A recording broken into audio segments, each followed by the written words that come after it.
नमस्कार, YouTube channel शिक्षालय में आपका पुनः स्वागत है। मेरा नाम है Renu Yadav. Structure of atom में एक NCERT का क्वेश्चन हमने पिकअप किया है। क्वेश्चन कहता है कि K और L शेल्स अगर किसी भी एटम के पूरे भरे हुए हैं तो ये बताइए कि उसमें टोटल नंबर ऑफ इलेक्ट्रॉन्स कितने हैं। यहाँ एक छोटी सी बात पर आपका ध्यान केंद्रित करना चाहूँगी। इन्होंने कहा टोटल नंबर ऑफ इलेक्ट्रॉन्स बताइए, यानी याद रखिए कि कोई भी एटम जब कभी भी अपने इलेक्ट्रॉन्स देता है या लेता है तो इलेक्ट्रॉन देने या लेने की वजह से उसका जो टोटल एटॉमिक नंबर है वो नहीं बदलता है। ठीक है ना। अब ये मैं क्यों बता रही हूँ आपको ये क्वेश्चन सॉल्व करवाने से पहले, क्योंकि कई बच्चे सोचते हैं कि नंबर ऑफ इलेक्ट्रॉन अगर पता हो तो उसका एटॉमिक नंबर पता चल जाएगा। बच्चों, ऐसा नहीं होता है। नंबर ऑफ इलेक्ट्रॉन तो एटम ले भी सकता है और दे भी सकता है depending upon the requirement of an atom. तो number of electron is not equivalent to the atomic number, याद रखिए। हाँ, नंबर ऑफ प्रोटॉन के बराबर ज़रूर होता है नंबर ऑफ आपका एटॉमिक नंबर। ठीक है। वैसे ये भी कहा जाता है कि number of electron is equal to number of proton. ये बात सच है जब तक कि एटम ने अपने इलेक्ट्रॉन्स को लिया दिया ना हो, ठीक है ना, या शेयरिंग ना की हो, तब तक ये बात सच है। ठीक, चलिए अब आ जाते हैं क्वेश्चन पे। आपको पता है कि किसी भी एटम में न्यूक्लियस है, न्यूक्लियस में प्रोटॉन है, न्यूट्रॉन है, और उसके बाद उसके पास डिफरेंट शेल्स होते हैं जिन शेल्स को हम अलग अलग नामों से जानते हैं। जैसे कि ये जो पहला शेल है K हो गया, L हो गया, M हो गया। आपको पता है कि हर एक शेल की अपनी एक मिनिमम कैपेसिटी है।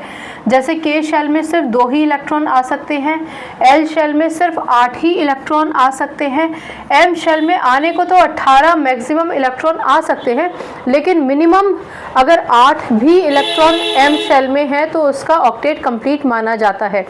मैंने कहा कि M शेल में अगर 8 मिनिमम इलेक्ट्रॉन है तभी भी हम ये मान के चलेंगे कि एटम स्टेबल है। इन्होंने कहा if both K and L shell of atom are full, यानी K शेल में होने चाहिए 2 इलेक्ट्रॉन और कोई आपके पास एटम है जिसका K शेल पूरा भरा हुआ है, यानी उसके पास 2 इलेक्ट्रॉन होने चाहिए थे और 2 इलेक्ट्रॉन है। ठीक है। एटम में सिर्फ K और L शेल का जिक्र किया है, इसलिए मैंने बाहर वाला शेल हटा दिया। ठीक है, 2 इलेक्ट्रॉन हो गए। L शेल में वो कहते हैं L शेल भी आपका कंप्लीटली फुल है। आपको याद होना चाहिए कि L शेल में 8 इलेक्ट्रॉन की कैपेसिटी है केवल, और अगर वो कहते हैं कि L शेल फुल है यानी इसमें 8 इलेक्ट्रॉन हैं, तो हमने भर दिया 8 इलेक्ट्रॉन। तो कहते हैं कि अब ये बताइए कि what is the total number of electron in an atom. तो L शेल में 8 इलेक्ट्रॉन होने चाहिए थे, L शेल भरा हुआ है। K शेल में 2 इलेक्ट्रॉन होने चाहिए थे, ये भी भरा हुआ है क्वेश्चन के हिसाब से। तो 2 और 8 कितने हुए? 10। यानी कि ये एटम जिसकी बात इस क्वेश्चन में की गई है कि कितने इलेक्ट्रॉन हैं, उसमें कुल मिलाकर आपके पास 10 इलेक्ट्रॉन होंगे। क्लियर हो गई। छोटा सा क्वेश्चन था, छोटा सा इसका सोल्यूशन था।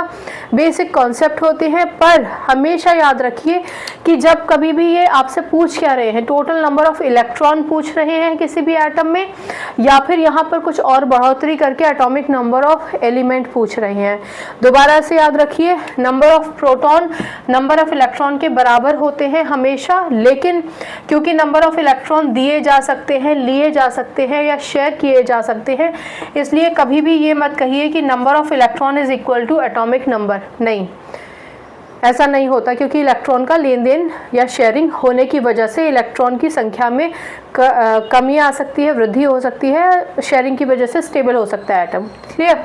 Anyway, the answer to this question is this. यहाँ ये सब आपको बनाने की कोई ज़रूरत नहीं है, आपको बस ये पता होना चाहिए कि किस शेल में कितने इलेक्ट्रॉन आ सकते हैं।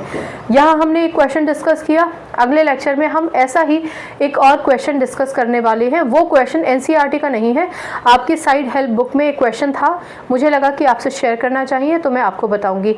अगर यहाँ तक के किसी भी लेक्चर में जो अभी हमने स्ट्रक्चर ऑफ एटम में लिए हैं या इससे पुराने चैप्टर्स में कोई कन्फ्यूजन हो तो पूछ लीजिए। केमिस्ट्री से अपनी केमिस्ट्री अच्छी बनाइए, शिक्षा ले आइए। अपना ख्याल रखिए, खुश रहिए। नमस्कार।